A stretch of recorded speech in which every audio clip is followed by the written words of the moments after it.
Bueno, muy buenos días. Eh, Somos María Pía Fontana y Miguel Mallorca. Vamos a dar inicio a la presentación. En principio vamos a presentar, sí, como una panorámica de esas arquitectas irlandesas, ¿no? En homenaje al país invitado de la Universidad de Girona. Y si hay preguntas, comentarios al final, con mucho placer los responderemos, o cualquier debate, ¿no? Cualquier tipo de diálogo que podamos establecer al final. Vamos a compartir la pantalla.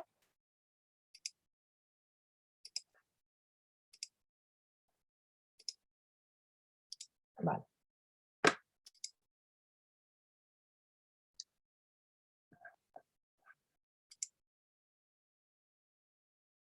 Modo pantalla completa.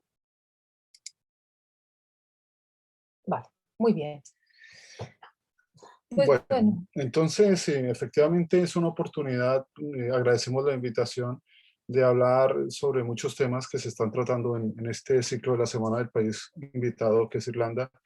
Y claro, no, por estos días precisamente se está celebrando la premiación de los premios Mies a la arquitectura, y precisamente han resultado galardonadas las arquitectas Grafton.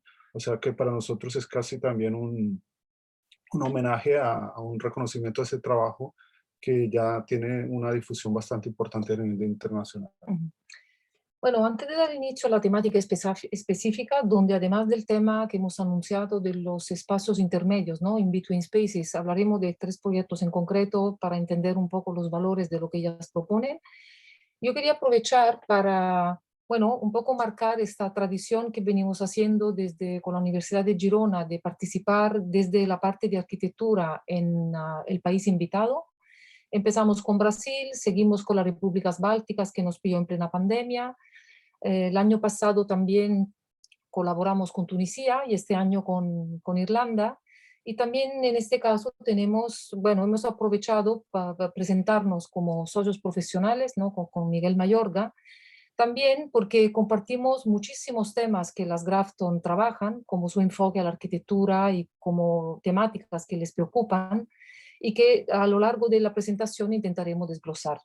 Es decir, intentaremos abordar 2 grandes temas, que son los temas que les interesan a ellas y que de alguna manera compartimos muchos arquitectos y que nos permite reconocernos en su forma de hacer, y después acercarnos a 3 proyectos en concreto, que además son de espacios educativos, y al estar en la universidad, donde también estamos en un campus, nos parece que nos permite también hacer una reflexión sobre los espacios en los que vivimos, nuestra vida universitaria, y que seguramente nos harán pensar en cosas que posiblemente nos hacen falta, que podamos mejorar, ¿no? O que puedan producir una mejor calidad de la vida colectiva como estudiantes y como profesores. Podríamos abordar el tema de las Grafton desde muchas ópticas, pero precisamente, como dice María Pía, nos interesa enfocar la mirada en los espacios de mediación, en los espacios intermedios, que son los que de alguna manera hacen que los edificios tengan una urbanidad, unas buenas maneras y una forma de respuesta a su entorno. Y es que muchos de los centros educativos, y podemos hablar desde las escuelas hasta los centros, institutos o las universidades, siempre tienen unos problemas de encaje urbano con sus bordes, ¿no? Entonces, por eso queremos enfocar mucho la mirada en esos aspectos que tienen que ver con la mediación entre el edificio y la ciudad, y refiriéndonos efectivamente a 3 casos, ¿no? Vale, primero las presentamos. Son ya personajes muy reconocidos, pero como también aspiramos a que hoy en el auditorio haya personas de distintos campos, no solo arquitectos, porque también consideramos que la arquitectura es un hecho cultural que debería ser compartido, ¿no? En campos más allá de lo estrictamente disciplinario y profesional. Son 2 arquitectas radicadas en Irlanda, muy vinculadas, y su discurso va muy al, ¿no? El reconocer lo local como valor importantísimo, pero después también saber trabajar en otros contextos, y como ya veremos, siempre buscan en cada lugar la vinculación con el contexto. Tienen un repositorio, una página web que es muy generosa, porque ahí hay mucha información, ¿no? Donde ellas relatan y explican sus proyectos y sus referencias. Son arquitectas y profesoras, Y eso es un tema muy importante porque para ellas el tema de la pedagogía en el proyecto es de gran importancia. Y de hecho, hay una frase que nos gusta mucho cuando dicen que aunque cuando pierden un concurso, desde la pérdida de algo, consideran que esto es un aprendizaje y una nueva forma de seguir adelante. Entonces, toda esta aproximación a la arquitectura como forma de educar, ¿no? Y de educarse, también nos parece muy importante, sobre todo en el contexto en el que lo estamos explicando. También han sido reconocidas con muchísimos premios. Aquí sencillamente no se puede leer, Más pero de 50 premios. es para que vean la envergadura de los reconocimientos que han tenido.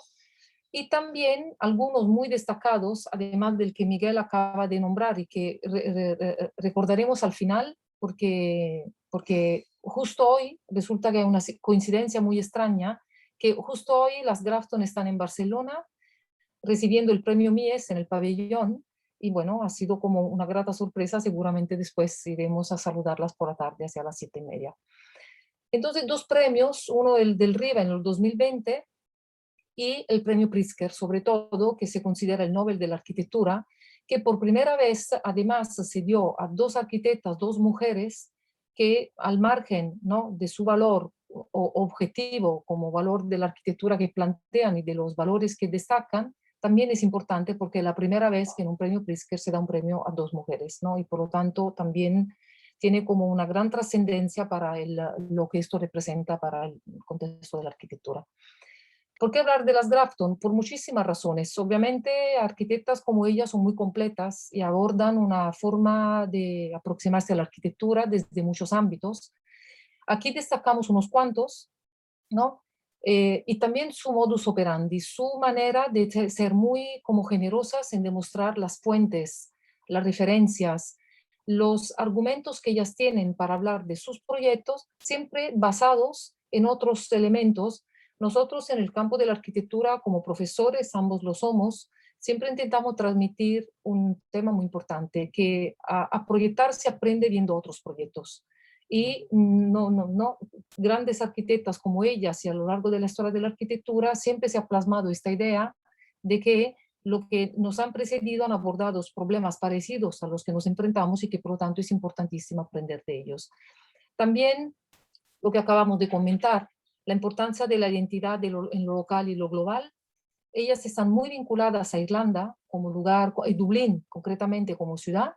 Toda su trayectoria nace profundamente vinculada a la Irlanda y de un momento en adelante empiezan a construir afuera, pero aunque cuando construyen fuera, nunca dejan de pensar en la tradición del lugar vinculada a un lenguaje moderno, ¿no?, que es lo que ellas proponen, asociado también a esta urbanidad de la arquitectura que Miguel también había nombrado al principio.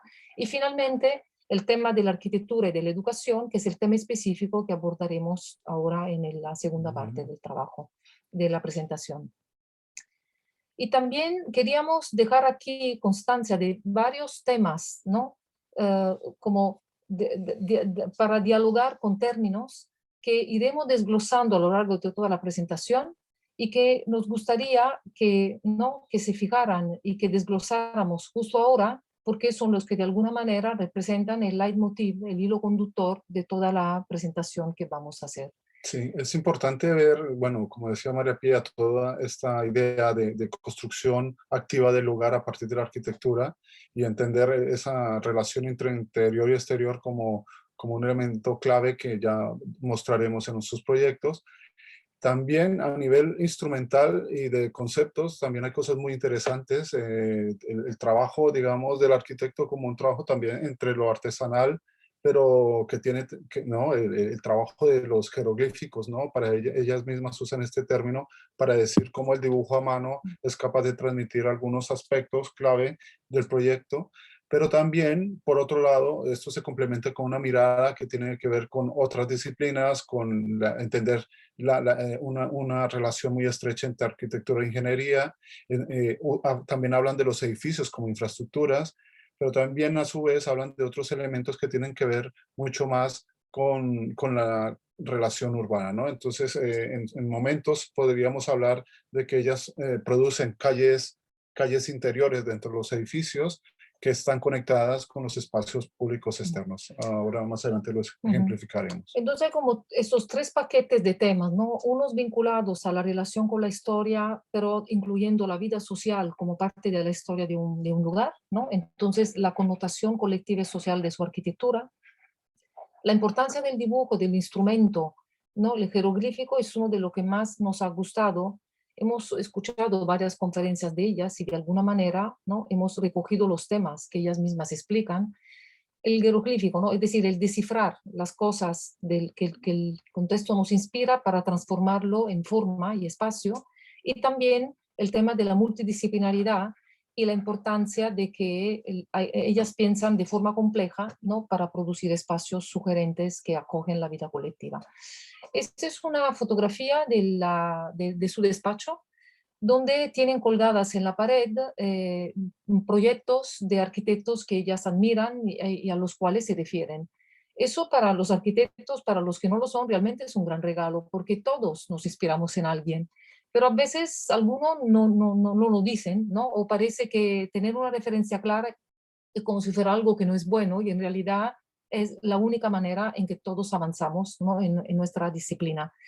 Y entonces aquí hemos reconocido unos cuantos edificios y también a partir de arquitectos que ellas mismas nombran o a los cuales se refieren como grandes maestros, Vican, Afonso Reidi, Paulo Méndez de Rocha, Lina Bobardi, Le Corbusier, es como el universo de maestros a los cuales ellas se inspiran y que aquí presentamos antes de entrar en sus proyectos. Este, por ejemplo, son proyectos de Vican, para los que no son arquitectos también Salk Institute.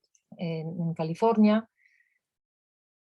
Verán cómo son evocadores y cuánta referencia formal hay. El edificio del Pedregullo de Reidi en Río de Janeiro, las arquitecturas De de Méndez de Méndez da Roca. Rocha, Lila Bobardi, aquí también en San Paulo con el Museo de Arte Moderno, ¿no? O este otro proyecto donde se reutiliza un CESC, donde se El Sex reutiliza Pompeya, sí. el CESC Pompeya, donde una antigua fábrica, o también Le Corbusier, gran maestro de todos, pero que dentro de su larga trayectoria ellas se refieren específicamente a este tipo de arquitectura muy matérica, muy profunda, ¿no? Con unos materiales muy macizos y que, como ya verán en sus arquitecturas, todo esto es una referencia clarísima, pero reinterpretada en clave contemporánea.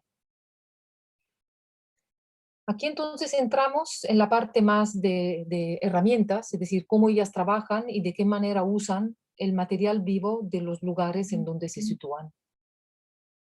Sí, entonces si entramos a las imágenes que hay del despacho, pues vemos todo lo que encontraríamos en un despacho de arquitectura, esquemas a mano, maquetas, elementos de trabajo cotidiano, lo que decíamos antes, ¿no? La idea de racionalizar las ideas a través también de esta producción de jeroglíficos, el experimentar formas constructivas y estructurales para tomar decisiones del proyecto, pero también una serie, digamos, de miradas atentas al entorno, ¿no? Entonces, aquí aparecen algunas imágenes que hemos incluido dentro de esta presentación, porque es lo que de alguna manera ellas hacen cuando intervienen en una ciudad, entienden su entorno, ven su historia, ven las condiciones geográficas, ambientales y demás, pero también los materiales que le pueden servir para inspirarse en sus proyectos, ¿no? No se trata de una inspiración estrictamente creativa en un término entre comillas, sino de una mirada muy atenta e intensiva a lo que tienen en el entorno, ¿no? Este es uno de sus proyectos, esta es una facultad de medicina. Vemos cómo esto tiene mucho que ver con esto que veíamos antes, ¿no? El tipo de materiales que utilizan, los recubrimientos, tienen que ver mucho con los lugares y también esa idea de monumentalidad doméstica, ¿no? De espacios que tienen mucho carácter, pero que son abiertos, permeables y que permiten el encuentro social, ¿no?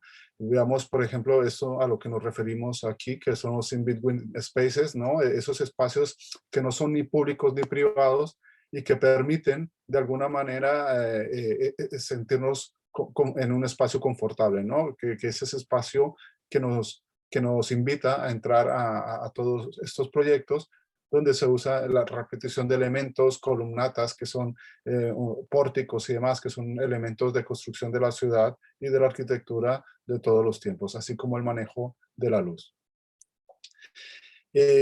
También esa integración con el entorno no solo se produce en las plantas bajas, sino también, como veremos, también se produce en altura, y es decir, encontraremos proyectos donde el diálogo con su entorno se establece en distintos niveles de la edificación, en los niveles intermedios e incluso hasta en la cubierta, o esta imagen que nos muestra cómo el edificio se abre hacia el entorno. Podemos entender que, que estamos en un dentro y un afuera a la vez, ¿no? Esta conexión visual con el entorno es importante. El tipo de mobiliario que disponen dentro del edificio nos hace pensar como si estuviéramos en una plaza interior, pero también por otro lado tenemos una escalera que para ellas es el elemento más importante dentro de los edificios, porque es el momento en que se encuentran las personas, ¿no? El entender estratégicamente las escaleras puestas en un sitio donde no tengamos que adivinar, ¿no? Sino una legibilidad total del proyecto y que nos permita orientarnos y encontrarnos precisamente en esos puntos, ¿no? Precisamente una de las cosas que se decía a partir de esa vocación de estos proyectos, la nombraba Robert McCarthy cuando hablaba de que hacer este tipo de arquitectura tiene que ver mucho también con una vivencia, ¿no? Entonces, esa conexión con la vivencia de vivir en Irlanda y en Dublín, como decía María Pía, el de incluso tener la posibilidad de trabajar en algunos proyectos que son muy del lugar y que tienen que ver con esto que estamos viendo aquí, ¿no?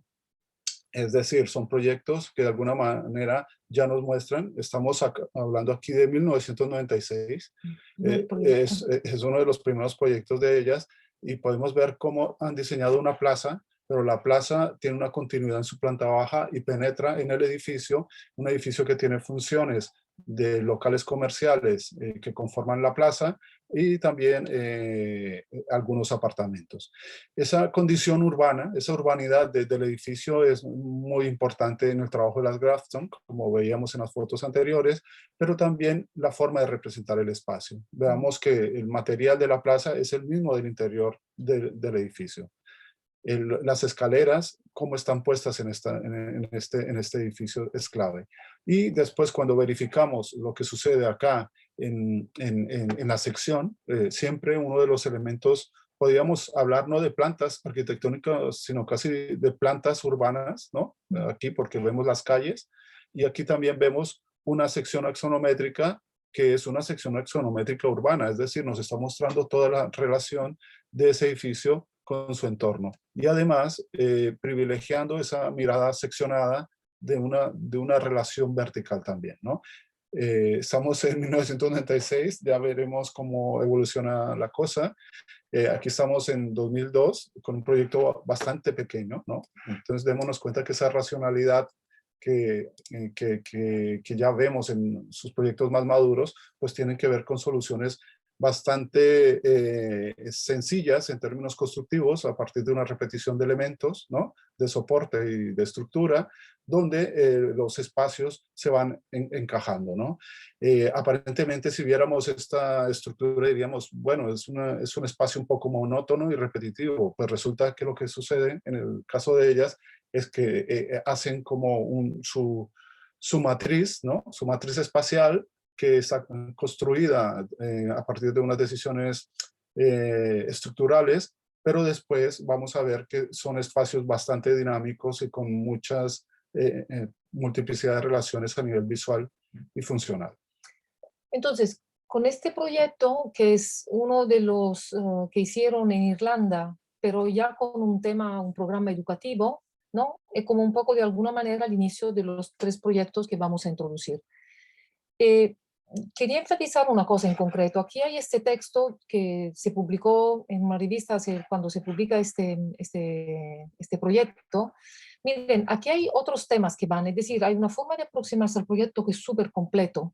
¿no? Esta idea de siempre trabajar de manera transdisciplinaria, ¿no? El respeto a las otras disciplinas, hablar con los ingenieros, los planificadores, los arquitectos, los geógrafos, los científicos, porque hablan de un discurso integrador, ¿no? Y hablan de la complejidad espacial, que ya verán en sus proyectos, o si algunos ya las conocen, pero también de una complejidad en el enfrentarse a distintas disciplinas para que quede más completo y todos los ámbitos queden cubiertos. Y también la referencia al contexto que ya habíamos comentado, ¿no? Y cómo todos los elementos del espacio en el que se localizan se reinterpretan, se evocan, hay una referencia clara, pero el lenguaje de ellas no es mimético, ¿no? Es un lenguaje nuevo, Contemporáneo. contemporáneo, absolutamente ¿no? localizado en el sitio, pero que siempre evoca, hace un guiño a los elementos existentes. Vamos, por lo tanto, ¿no? a dar inicio a esos tres proyectos que queríamos explicarles, que son de campus o proyectos muy vinculados a la vida educativa universitaria, uno en Milán, otro en Lima, Perú, y otro en Londres, que ese último de la derecha es el que ha sido merecedor del galardón del premio Mies van der Rohe, porque este premio da premios a edificios, a obras, no a arquitectos, obviamente los arquitectos están detrás, pero el haber seleccionado estos y sobre todo sabiendo que han hecho alrededor de 25 proyectos de edificios educativos, es decir, son unas arquitectas bastante especializadas en esos temas, nos permite tener como tres referencias a un concepto que también queremos introducir, que es la idea del espacio educativo y del campus universitario como lugar que tiene que reinterpretarse según una noción moderna.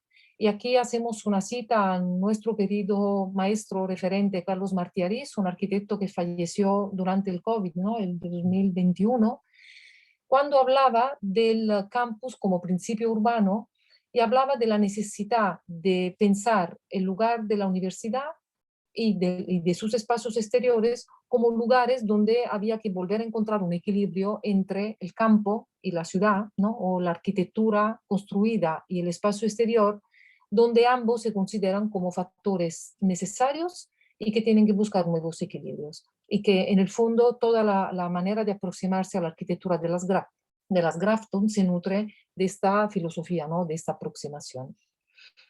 Entonces, los tres proyectos, aquí primero les vamos a presentar los tres casi en paralelo, es decir, de cada uno destacaremos unos valores urbanos, porque consideramos que ¿no? los presentamos de manera paralela en su contexto y después desglosaremos unas características más arquitectónicas o arquitectónico-urbanas de sus espacios interiores. El proyecto de la Facultad de la Bocconi está en Milán, es de 2008 y aquí siempre ellas en sus conferencias también son muy pulcras y muy precisas, siempre refiriéndose a medidas, metros cuadrados, alturas. Es súper interesante este equilibrio entre lo técnico y lo poético, ¿no? Con lo cual ellas mismas explican sus proyectos. Aquí estamos en Milán, como pueden ver aquí se reconoce el tejido más histórico de la ciudad, por lo tanto estamos justo en el borde, ¿no? en el límite entre la ciudad consolidada más antigua y la ciudad de ensanche, ¿no? de nueva edificación. Aquí tendremos como un recorrido coherente de mostrar siempre a través de un zoom en donde se localiza el proyecto, ¿no? respecto al contexto de la ciudad. Y creemos importante este relato gráfico porque es importantísimo considerar dónde está el proyecto, qué tipo de importancia tienen las calles alrededor, qué ambiente urbano tiene. Por aquí pasa el tranvía.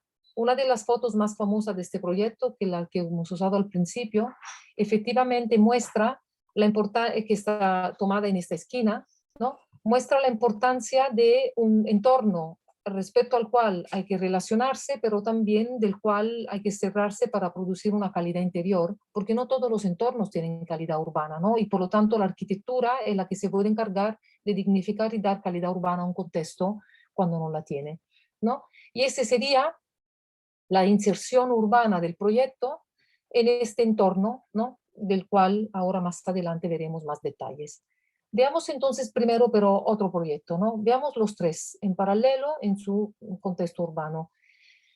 Es muy interesante este proyecto en Lima. Ellas mismas cuando lo explican dicen que nunca habían ido a Perú ni casi nunca a América Latina y que por lo tanto fue una gran sorpresa resultar ganadoras de este proyecto. Aunque tenían referentes, muchos los Sí, referentes de Brasil, como por han ejemplo, podido ¿no? ver, sí, entre Lina Bobardi, que es ítalo-brasileña, ¿no? Una italiana que emigró a Brasil, entre Méndez da Rocha, el Reidi. Es decir, hay toda una serie de referentes latinoamericanos y por lo tanto el encuentro con Latinoamérica también fue muy fructífero y a partir de unas referencias que ya tenían. Aquí también nos vamos acercando al tejido, ¿no? Al lugar en donde se localizan. Y aquí también vemos una condición muy importante, que es la importancia del paisaje, la importancia, aquí estamos, ¿no? Mirando el Pacífico, aquí es la importancia de los cerros y de unos elementos naturales geográficos que hacen de paisaje, pero sobre todo el barranco, ¿no? Eso se ve sobre todo en la primera imagen aquí, el barranco, es decir, este precipicio respecto al mar es una referencia formal clarísima, morfológica, que retoman el edificio como elemento clave para dar la solución arquitectónica tridimensional, ¿no? Y aquí vemos el edificio insertado. Como ven también, la complejidad de la inserción urbana tiene que ver con una autopista urbana de gran impacto y que ellas tendrán en cuenta para decidir que el edificio se abre hacia acá, ¿no? Porque el impacto de la autopista es algo con el cual es muy difícil relacionarse porque acaba siendo algo muy repelente para la vida universitaria, ¿no? La presencia del mar y la posibilidad de un edificio que se abre completamente al Sí, paisaje. es una vaguada, es un elemento de relación geográfica muy importante que gracias a la arquitectura, en este caso, más que a la solución infraestructural, pues terminar dignificándose. Y sobre Sí. todo también el ver cómo este tejido urbano que tenemos acá, pues se resuelve de mejor manera hasta llegar allí, Uh-huh. ¿no? Y finalmente el tercero, aquí estamos en Londres, ahí es una facultad de ingeniería, ¿no? Es la segunda que hemos visto, la de Lima, y esta en cambio es una escuela de danza asociada también a una universidad, donde también entramos en otro tema, es decir, cómo hay la vida, el campus también se forma a partir de la suma de distintos edificios que no necesariamente están completamente juntos.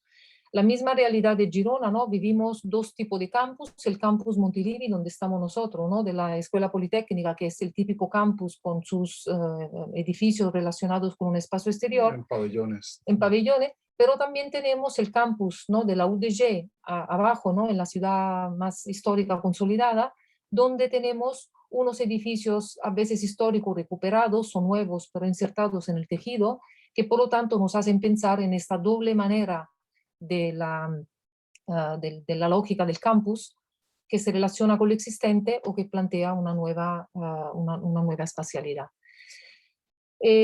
Aquí también, ¿no? En el contexto de Londres, reconocemos también los elementos característicos del tejido súper complejo y caótico, ¿no? De la ciudad de Londres, Y la presencia del verde. la presencia del verde como elemento fundamental, ¿no? Con los parques como elementos estructurantes de la vida pública y colectiva de Londres, y también el río Tames, desde el cual el edificio no está muy lejos, y por lo tanto aquí todo un entramado de elementos naturales que también son de gran referencia para la inserción urbana del proyecto y del gran elemento porche, atrio, ¿no? Que ya veremos después ahora cómo es un elemento conector fundamental que define el carácter importante de su proyecto.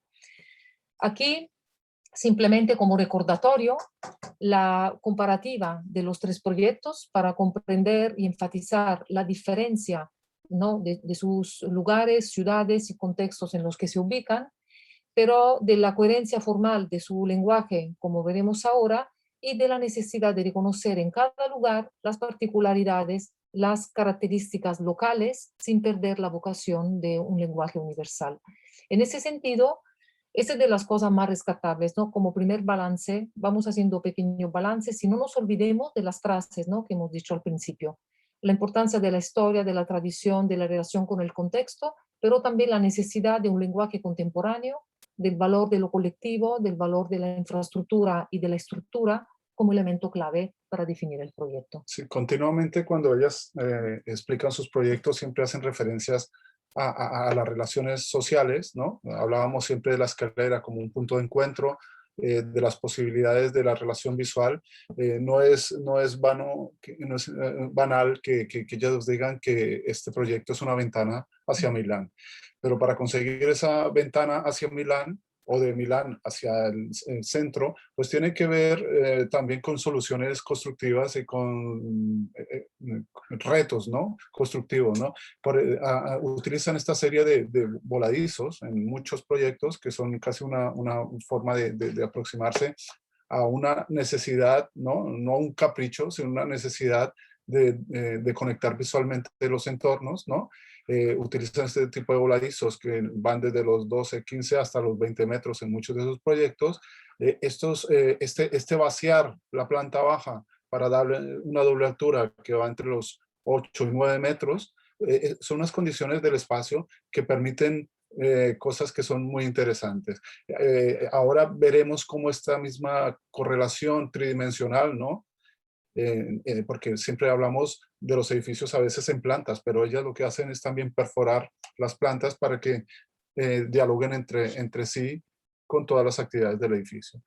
Este es uno de los jeroglíficos que ellas denominan así, que explica básicamente este proyecto, y a nosotros nos parece una potencia increíble porque nos está mostrando lo que es el proyecto, ¿no? El proyecto lo que es una planta baja, ¿no? Un piano terra, que se diría en italiano, que suena muy bien porque es el plano de la ciudad, que entra dentro del espacio del edificio y se modifica generando una topografía artificial que vuelve a salir acá, ¿no? Y además ellas colocan esta nota donde dicen, el interés de esto es relacionar lo público con la ciudad y el campus. Es decir, hacer esa sección urbana que interconecte el proyecto arquitectónico con su entorno.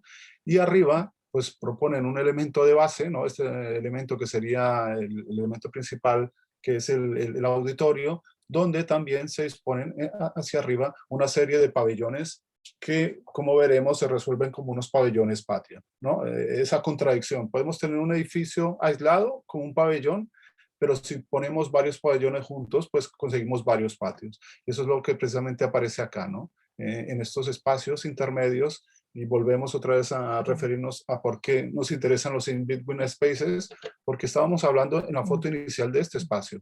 Este es un espacio de mediación. Aquí podríamos entrar en las contradicciones interesantes que se producen en la mediación, entre unir interior con exterior, luz y oscuridad, arriba y abajo, ¿no? Aquí, de la misma manera, en estos espacios que se están generando, pues podríamos hablar de si son estos espacios interiores o son exteriores. Cabe anotar que los in-between spaces son de los espacios más interesantes que hay en la arquitectura y que dan la calidad a la arquitectura. Con lo que ha pasado con la pandemia, precisamente, nos dimos cuenta que era importante tener viviendas con balcones, con terrazas, edificios que tuviesen jardines y demás. Esos espacios que ni son privados ni son públicos, o si son de propiedad privada, son de acceso público, y que de alguna manera dan la calidad cotidiana a este tipo de edificios. Aquí tenemos precisamente una vista de cómo se proyectaban estos vacíos, estos jardines, que son los patios de la parte superior. Y aquí llegamos a una de las cosas más sorprendentes, ¿no? Hemos visto un edificio que aparentemente es bastante macizo o compacto, y de repente nos encontramos con una planta baja que es todo lo contrario, ¿no?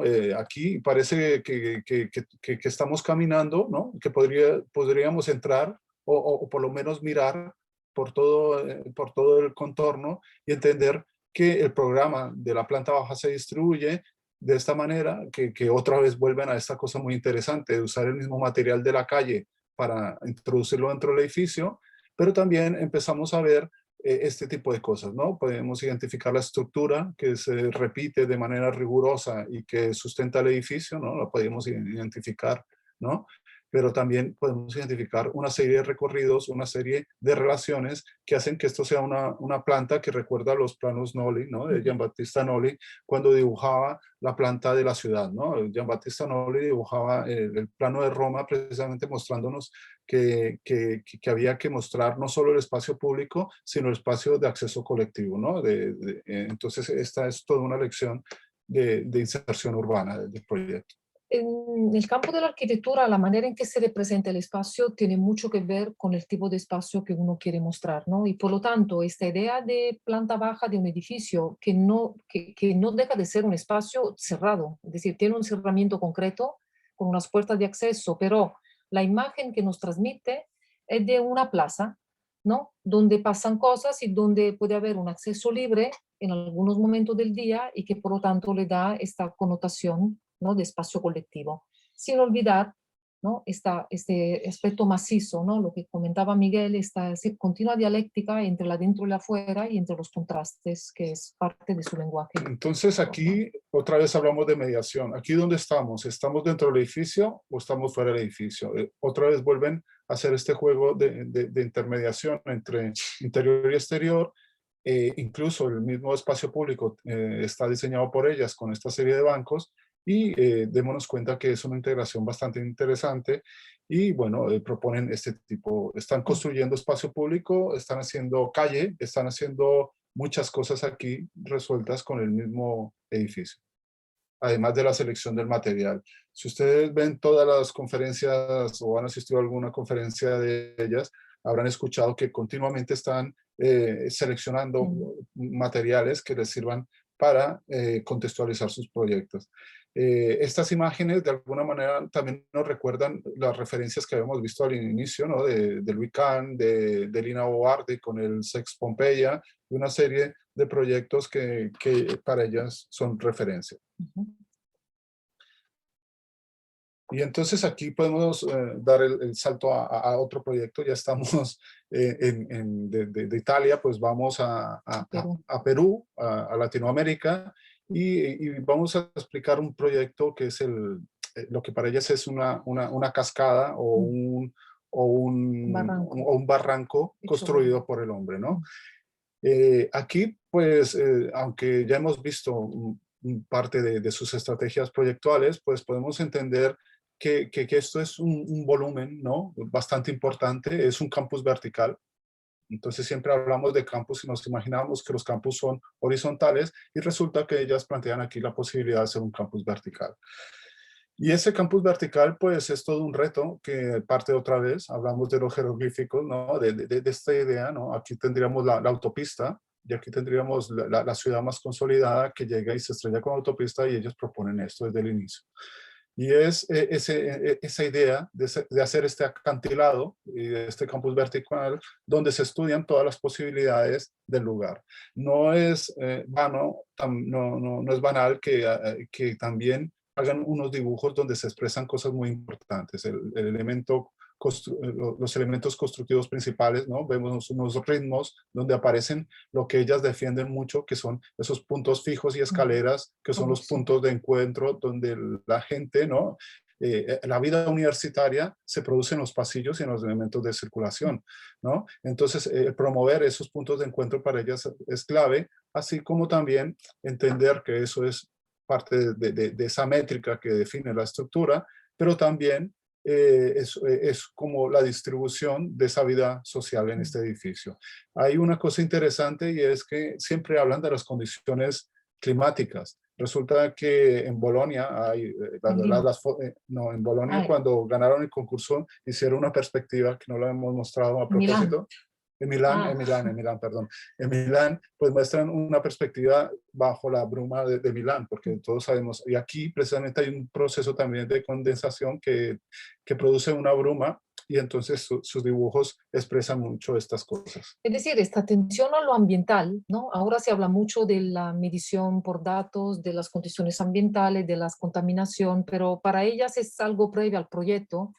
Realmente tienen fotografías también y hacen renders como estos, donde ya incorporan la niebla típica de Lima en los proyectos, porque se tienen que prefigurar la imagen del edificio pensando en unas condiciones ambientales que son muy propias de este lugar. A nosotros, en ese sentido, este tipo de sensibilidad no es tan común. Es decir, que alguien te diga también que como la niebla, ¿no? En Milán, como hay cambio climático, ya no hay tanta niebla, pero en Lima sigue estando mucha. Y es interesante que para ella se convierta en como uno de los elementos, tal como el paisaje del Pacífico y tal como los barrancos, ¿no? Entonces, algo inmaterial acaba siendo muy material porque la imagen del edificio, en este caso, en este render, incorpora esta condición existente. Es importante entender que son decisiones que tienen que ver con el clima, pero tienen que ver con el clima como contexto, pero también como creación de microclimas. Y entonces la arquitectura es capaz de generar microclimas. Y en ese sentido, pues, en esa forma de trabajo que ya explicábamos antes, está esa producción de microclimas dentro de esta gran megaestructura, ¿no? Veamos cómo son estas bellas maquetas, ¿no? Que muestran maquetas en papel, ¿no? Muy frágiles, pero que muestran una infraestructura, una megaestructura que nos permitiría disponer de una serie de espacios que se van escalonando, donde producimos precisamente esos microclimas que desde la planta baja hasta las plantas que van ascendiendo en esta sección triangular, pues nos permite construir esa cascada, ¿no? Casi con unos jardines colgantes dentro de esta estructura. Esa condición del clima es importantísima porque tiene que ver con lo que decía Iñaki Ábalos, ¿no? Cuando habla de la belleza termodinámica. Muchas veces hemos dejado de lado, ¿no? El tema de la orientación, del, de las corrientes de aire y demás para diseñar, ¿no? Y resulta que precisamente la pandemia nos ha hecho volver a valorar una serie de cosas, ¿no? Ya es conocido por todos que ahora la gente cuando va a comprar un piso o una casa ya no solo pregunta por la localización o los materiales, sino también pregunta por la orientación del edificio y por otro tipo de cosas, ¿no? El tipo de corrientes de aire que se producen para pensar en ambientes que tienen que ver con el confort y con un también ahorro energético. La sección, pues otra vez vemos esto, es como si en el caso de Milán era, digamos, es un volumen abstracto horadado, perforado, ¿no? El cual se le sacaban trozos para generar relaciones internas, pues aquí en este caso tenemos una construcción bastante vertical, pero aunque es una construcción vertical y que tiene una profundidad variable porque es una sección triangular, ¿no? Pues las relaciones entre los espacios también se producen de esta manera, ¿no? Entonces resulta que tenemos relaciones físicas, ¿no? De vínculos de recorrido y demás, pero relaciones visuales muy ricas e intensas en todo el proyecto que no solo lo hacen a nivel transversal, sino longitudinal, aquí como se puede ver. Y ellas mismas hablan de la paradójica, ¿no? Paradójico campus vertical, ¿no? Miguel había dicho, todo tenemos como imaginario un campus que es horizontal. Hacerlo en vertical significa garantizar las mismas condiciones y cualidades de espacios exteriores, pero también garantizando la mirada hacia el paisaje, en este caso en concreto, además muy espectacular, y donde hay 10 plantas que tienen que ser esponjadas para que esto no se convierta en una masa demasiado homogénea y compacta.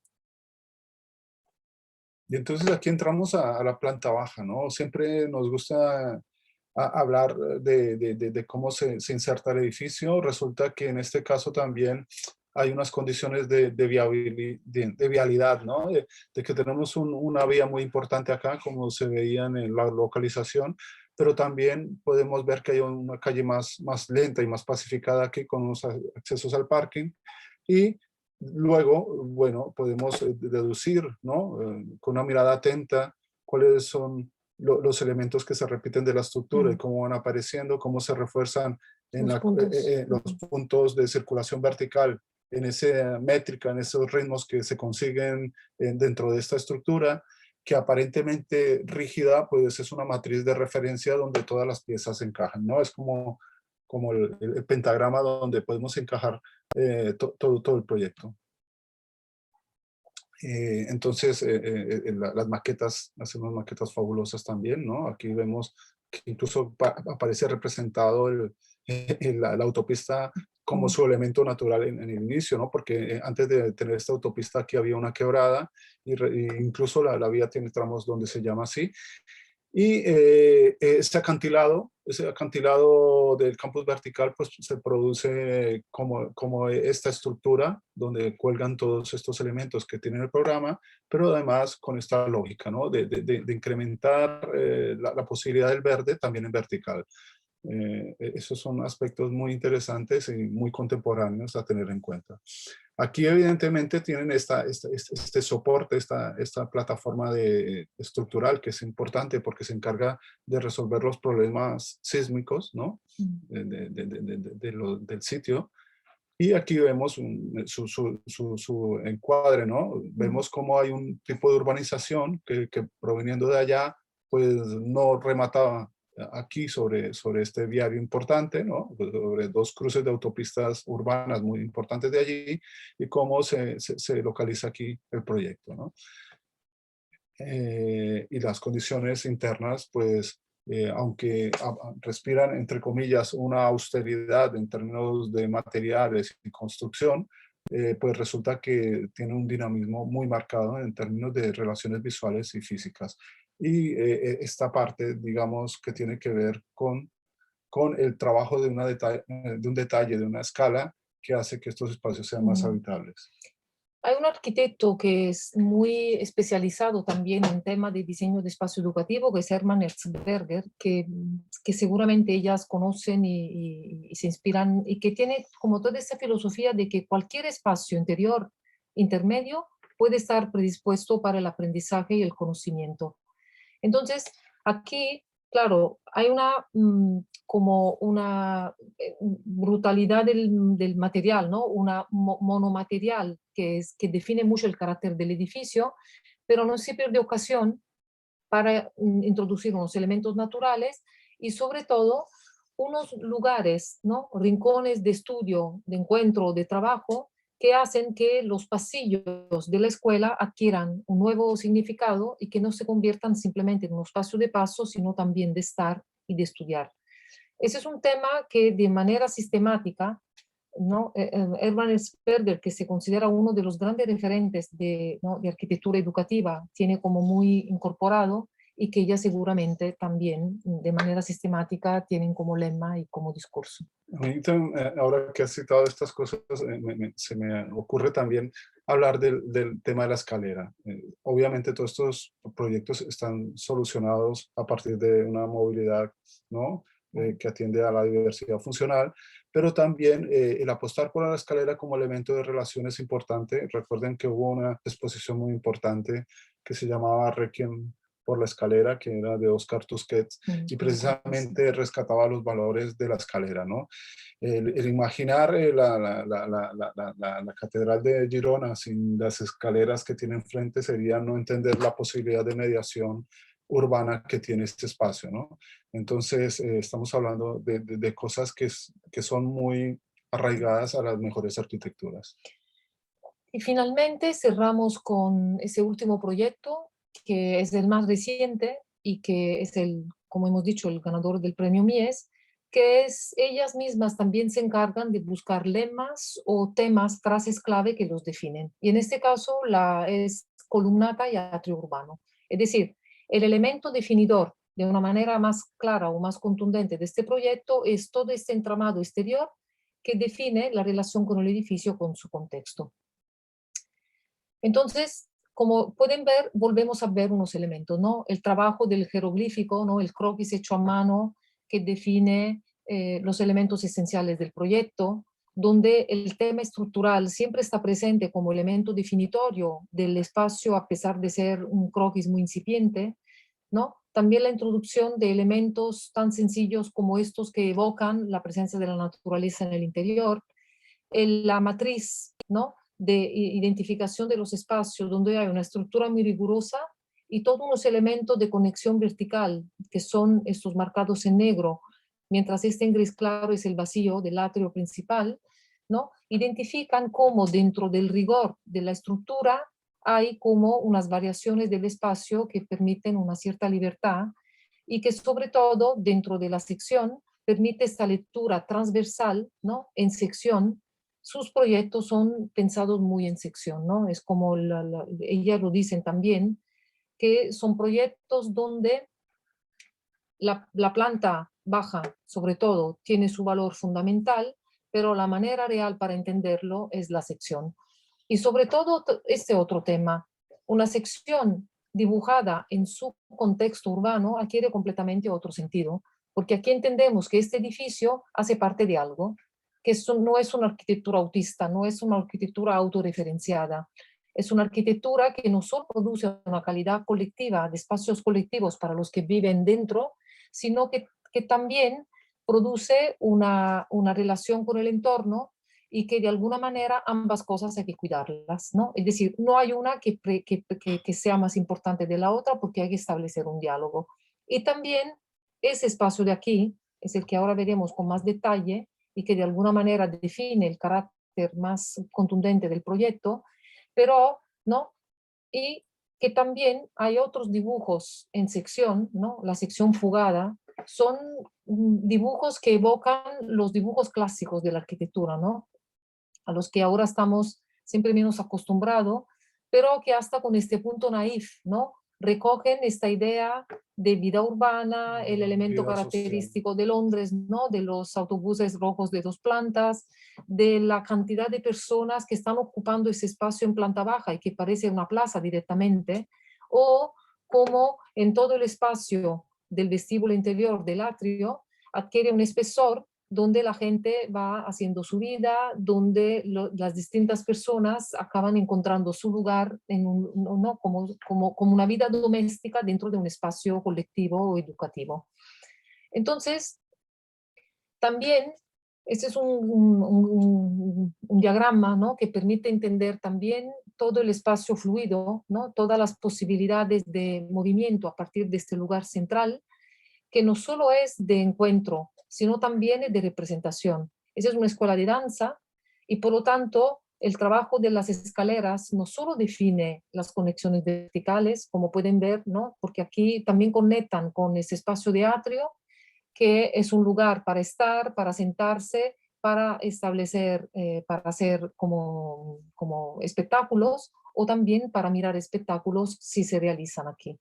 Entonces, toda esta gradación y variedad de actividades es algo que realmente después queda totalmente configurada y ordenada a partir de la columnata que está configurando la relación con la calle y que matiza la entrada a este gran vestíbulo interior donde pasa, ¿no? El núcleo duro de las Es como actividades de la una plaza escuela. interior, ¿no? Ese atrium. Sí.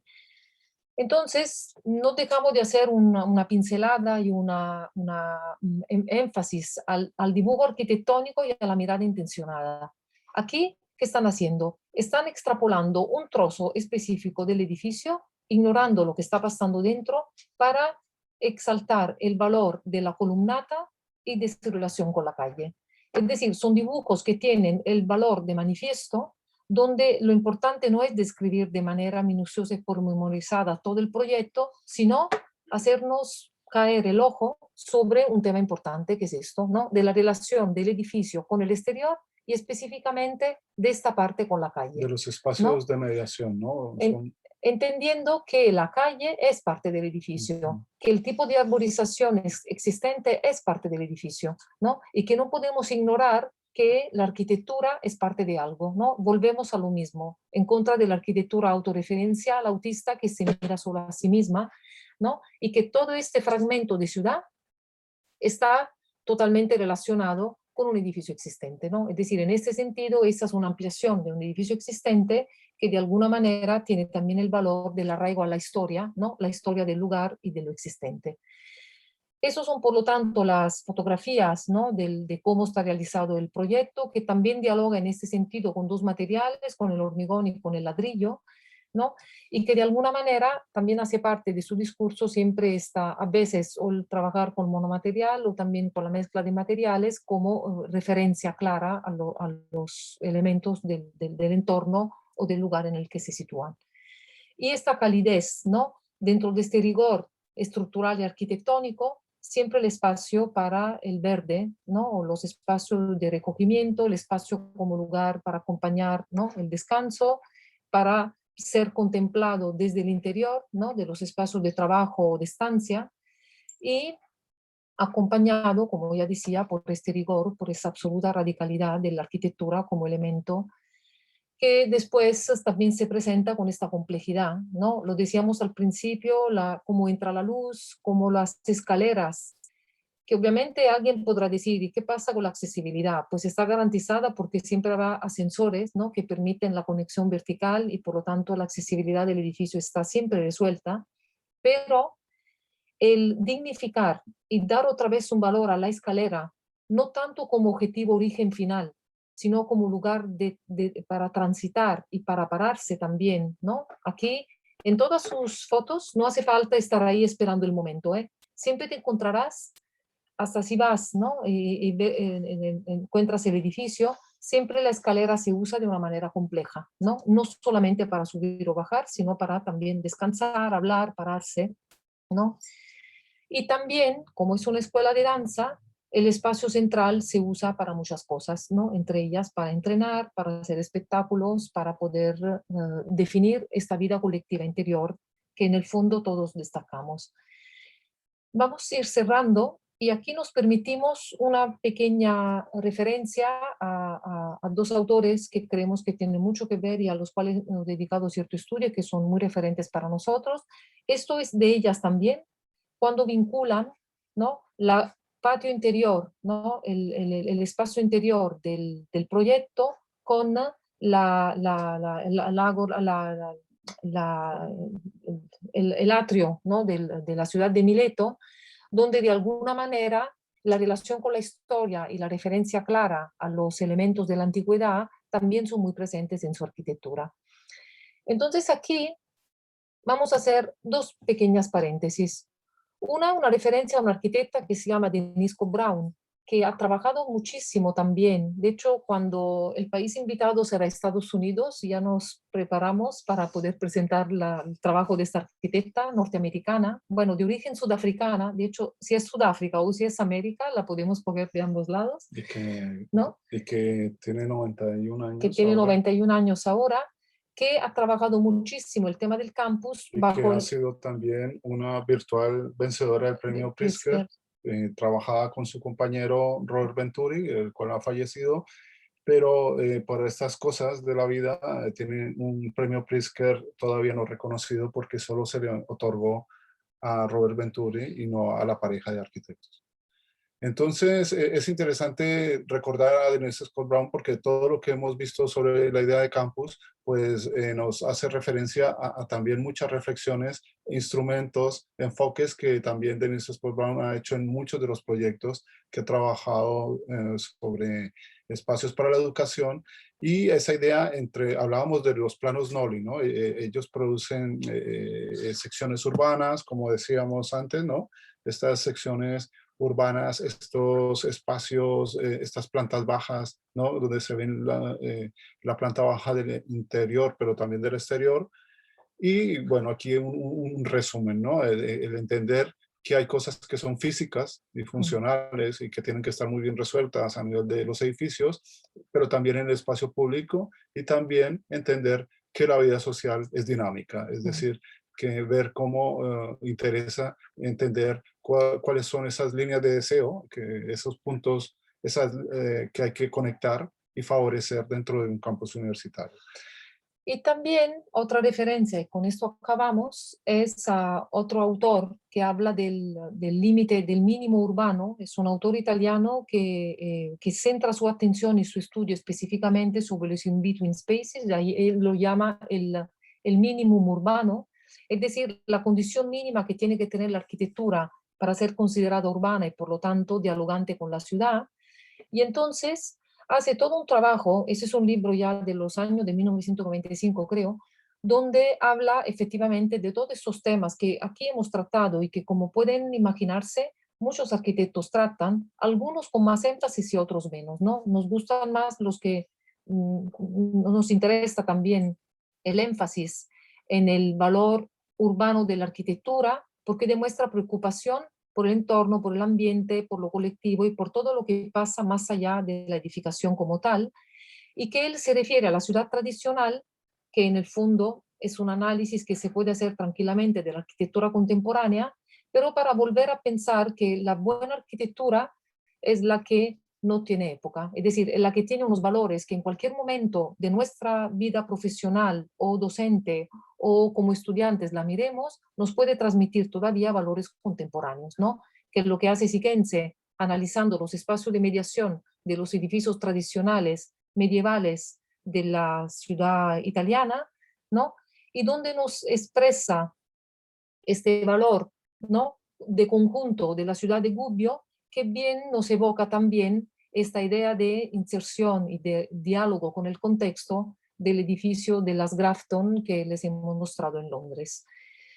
Nosotros con esto, con esta, ¿no?, bonita imagen evocadora y con, ¿no?, hasta la luz, los materiales que se ven aquí, queremos cerrar la presentación, ¿no? Teníamos como una hora y creo que hemos cumplido bastante. Y aquí hay un tema muy importante con el cual cerramos y hacemos la invitación. Cuando propusimos con la Oficina de Relaciones Exteriores ¿no?, esta fecha para hacer la conferencia, no sabíamos que justo este día se iba a dar el premio Mies van der Rohe en el pabellón, como hemos dicho al principio, y hoy a las 7:30 se entregarán los galardones y las Grafton estarán aquí. Y lo interesante, miren, es que cuando se anuncia el premio se destacan estos dos grandes aspectos, que son los temas con los cuales queremos, ¿no?, ir cerrando. La importancia de los volúmenes interconectados que crean relaciones físicas y visuales y que crean un espacio propicio al encuentro y al intercambio, ¿no?, que es el valor de lo colectivo en la arquitectura. Y por otro lado, la transparencia de la fachada abre, ¿no?, esta relación hacia la ciudad y también permite el movimiento vertical de conexión entre el abajo y el arriba. Es decir, en dos fotografías y en dos frases podemos resumir toda una serie de temáticas muy importantes para el trabajo de las Grafton Architects, que pero compartimos, ¿no?, y que consideramos que son grandes elementos transversales de toda la historia de la arquitectura. Claro, ahí entra un tema de quién es el cliente aquí, ¿no? Este es un encargo que es una universidad privada, pero démonos cuenta que un edificio que es con un promotor privado, pues ofrece unos Mm, elementos que son de construcción de ciudad, ¿no? Entonces mm, aquí el cliente no es la universidad, sino es precisamente la ciudad, ¿no? mm. El ciudadano y todos los que viven aquí. En realidad, esos son todos los valores. Lo que hemos intentado explicar acá es que los edificios que ofrecen esos in-between spaces, es decir, esa capacidad de ofrecer espacios de encuentro y de relación física y visual, apropiaciones sociales y demás, pues son claves a la hora de plantear la arquitectura, ¿no? Esa urbanidad de la cual hablaba Manuel de Solá Morales y otros autores como Uriol Boigas, cuando hablan de eso, las buenas maneras de un edificio de responder a su entorno, ¿no? La urbanidad de la arquitectura. Muy bien, muchas gracias. Aquí cerramos. No sé si hay algún tipo de preguntas o dejamos de compartir. Vale. ¿Creéis que los in-between spaces sean cada vez más relevantes a partir de ahora? Y a la que educación está pasando en la plena... Sí, absolutamente. Creo que has hecho una pregunta que también tiene implícita la respuesta.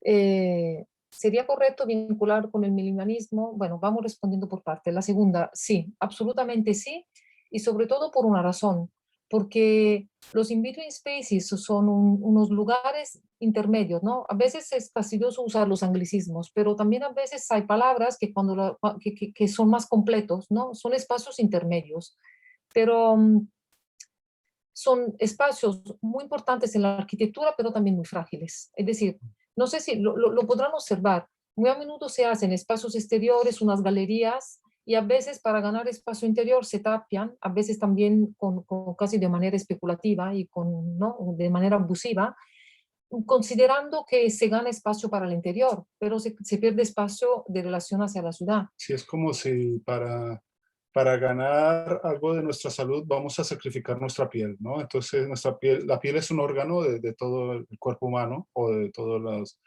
los seres vivos, y entonces como piel es una intermediación entre los órganos internos y el Mm, exterior. Y en algún momento hablábamos con alguien sobre estos temas y hablábamos de que a veces hacemos canibalismo, ¿no? Cuando encontramos edificios que han sido pensados con balcones y esos balcones resulta que son ocupados de manera abusiva o especulativa por sus propietarios, tratando de pensar que pueden ser la ampliación de un espacio interior, de una sala o algo, para tener una sala más grande, pues sacrificamos el balcón, pues estamos cometiendo un poco ese acto de canibalismo, ¿no? El ser conscientes de esos espacios de mediación es clave, no solo a nivel de la fachada y del espesor de la fachada, sino también entender desde la planta baja. Cuando María Pía precisamente hablaba de in between, porque en inglés suena bien y la idea se transmite bien, en italiano hay la palabra piano terra, ¿no? Que no es el primer piso ni la planta baja como se denomina en varios sitios, o el ground floor, sino es el piano terra, es el plano de tierra, es decir, cómo ese espacio también es otro ámbito de mediación importante a tener en cuenta. Y lo que preguntaba del tema de la educación, pues sí, siempre más necesitaríamos unos lugares en las universidades donde se vayan propiciando distintas maneras de hacer clase. En el caso específico de arquitectura, para los que lo son, claro, cada facultad, cada disciplina también tiene necesidades pedagógicas de espacios específicas, ¿no? Es decir, en ciertos casos, la forma canónica de poner mesas uno detrás de otras no es suficiente para poder hacer, ¿no?, un tipo de trabajo en taller. La necesidad de espacios intermedios exteriores, como hemos visto ahí, de poder improvisar una clase en un pasillo, de poder armar una presentación de algún trabajo en un lugar que no está pensado para ello, pero que debería estar predispuesto para ello, es lo que necesitamos siempre más, seguramente, y mucho más en los proyectos educativos. Sí, Y también, precisamente en ese Scott Brown hablaba de que la educación va más allá de las aulas. Y bueno, al haber pasado por una pandemia también ha hecho que nos demos cuenta que las escuelas o las instituciones educativas no deberían cerrar y que deberían buscarse las formas de expandir más bien las actividades educativas, no solo dentro del mismo edificio, sino incluso en sus entornos. y respecto a la otra pregunta, creo que es muy difícil encajar a algunos arquitectos en ciertos movimientos, es decir, ciertas tendencias históricas ya se necesitan catalogar por un tema también de organizar las ideas.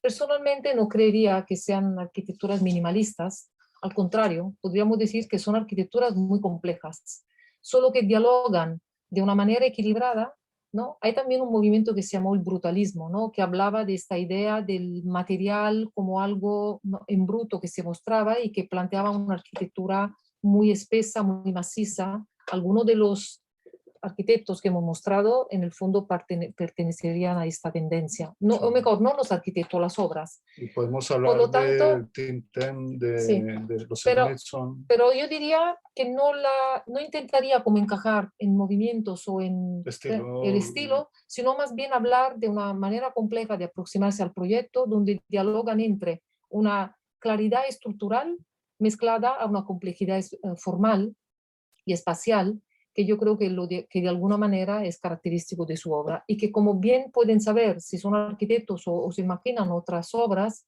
su forma de ser es una y hay otras más, ¿no?, para proyectar espacios que tienen otras características. Vale, pues muy bien. Eh, muchas gracias, Muchas gracias. Aquí veo Paco, ser amigo.